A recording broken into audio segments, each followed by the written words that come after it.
All right. Today we are going to talk a little bit about love. Today is Valentine's Day, February 14, and in the United States we celebrate love. And usually we do this in a number of ways, whether you're younger as a child or if you're older as a married couple. It depends upon the situation, and I'm going to explore all of that. And then I'm also going to share with you idioms of love that we have in the United States, just to share a little bit of kind of vocabulary, a little bit of slang, and all of these have the central theme of love. So here we go. First, Valentine's Day is celebrated in lots of ways here. I am missing my chocolates here. I'm going to have to see if I can move this. There we go, a little bit. There's my chocolates. Um, wonder if I can move this in a different spot here. This is probably a little bit better. Sorry about that. Um, for Valentine's Day, when you're a kid, you're going to um share like little cards that you see right here, and you give them to your classmates, and sometimes they have candy in them, sometimes these little candy hearts especially, and it's just to show other people, hey, you're my friend and I like you, and that kind of stuff. There's no romantic feelings or anything like that when you're a kid. But it's just cute, and it's a way to share and include people and things like that into your little friend group and stuff like that.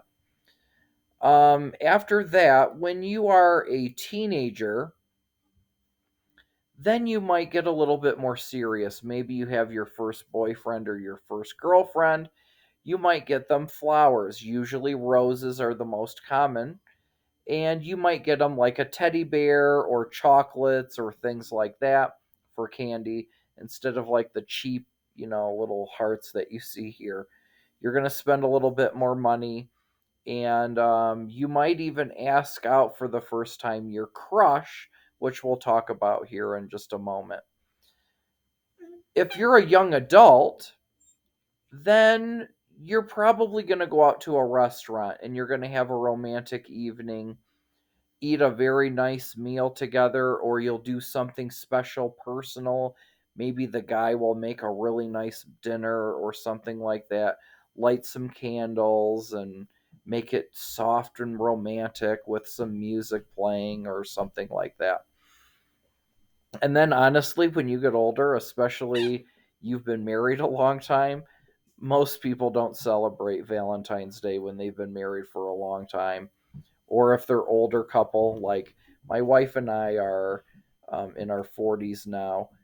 We would usually not celebrate it, but I did take my wife out to dinner tonight just to have a nice little date. So next, some of the common sayings about love. So if you're my one and only, this is a really affectionate phrase to say that no one else compares to you. You're the only one that matters to me, and it's a great endearing kind of a statement. You're dating, you're serious, you might be married, and you're basically saying that they're perfect, that even with your flaws and everything, I don't need anyone else. You're the one for me, and let's just keep it that way. All right, next, falling head over heels. So you are so in love that it's like you're tripping and falling upside down. You can see the picture here. It tumbles over and it looks, kind of silly. You're basically at this point very attached to this person emotionally, and you might not be thinking clearly. You might just be looking at all of the positives and none of the negatives. or you're at the early stages of dating, you're not married, you're just really, emotionally just into them. You're so happy to see them when they show up. Um, you both might be that way towards each other. Even your friends may even say to you, "What are you doing? This is not a good person for you," but you can't help it. So, again, that's falling head over heels. If you're smitten, this means that you have a very strong attraction to somebody. You're not in love, you're not dating, but boy, you'd love to date this person.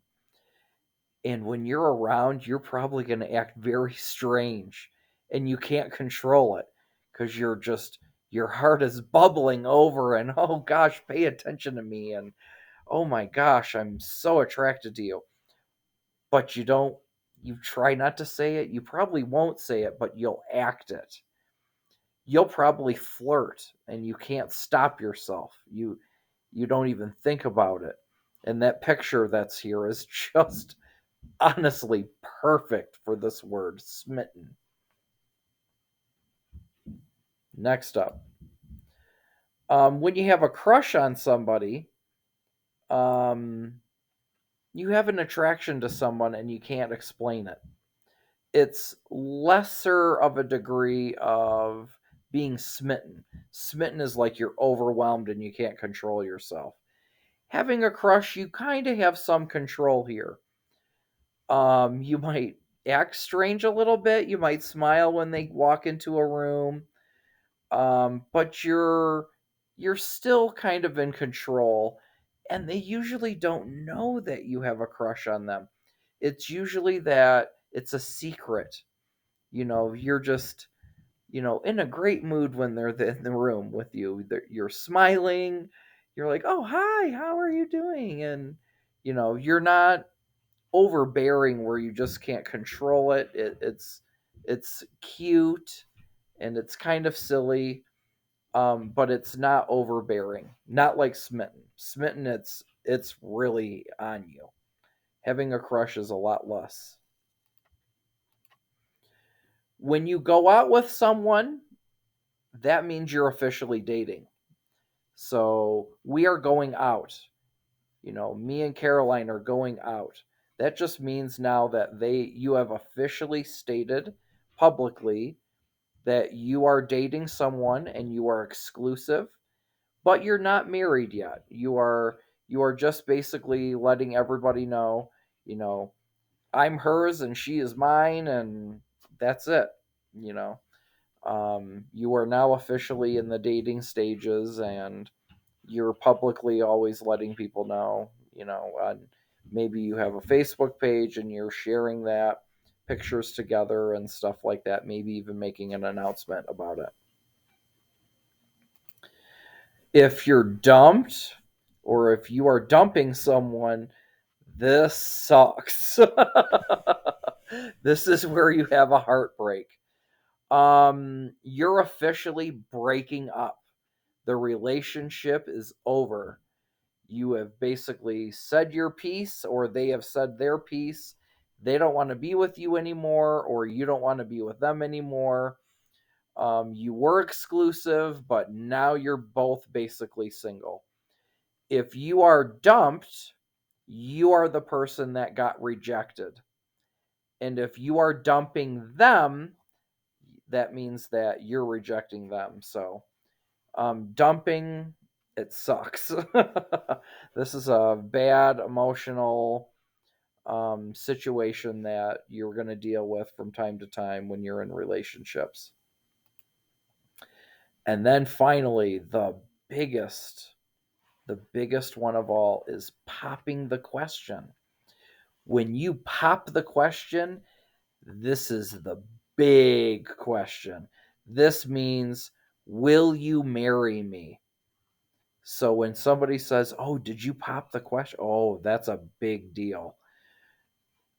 This means that if they pop the question, they're going to get down on one knee, as you see in that picture. This is a very traditional. They're going to have an engagement ring, and they're going to ask you, will you marry me? And this is the moment where this is a very emotional, very serious, fill, filled with love and anticipation. And obviously, if they say yes, you're engaged. You are really promising that you're going to marry them, and maybe the wedding will take place within a year or two. If you say no, oh, if they pop the question and you say no, oh my gosh, it's a disaster.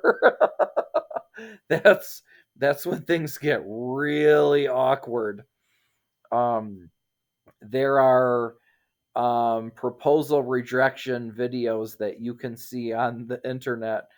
Maybe they do it at a public place at a game, and they have it on the jumbotron screen. They'll have the announcer ask it, will you marry me? And they have it all up on the screen, and there's 30, 40, 50,000 people watching, and then no, and then they walk away. Oh my gosh, it's disaster. So, yeah, getting rejected when you pop the question is a really humbling, humiliating experience. All right, well, that concludes my idioms of love and talking about Valentine's Day. And I hope that you enjoyed the short little video and got to learn a little bit of English slang and learning some new ways of saying things, especially with the theme of love. Please pop any questions, not the question. Don't pop the question. Just ask if you have any questions about anything. And if there's any topics that you want me to cover or talk about, I'm happy to help out with that. Thanks, guys, for watching.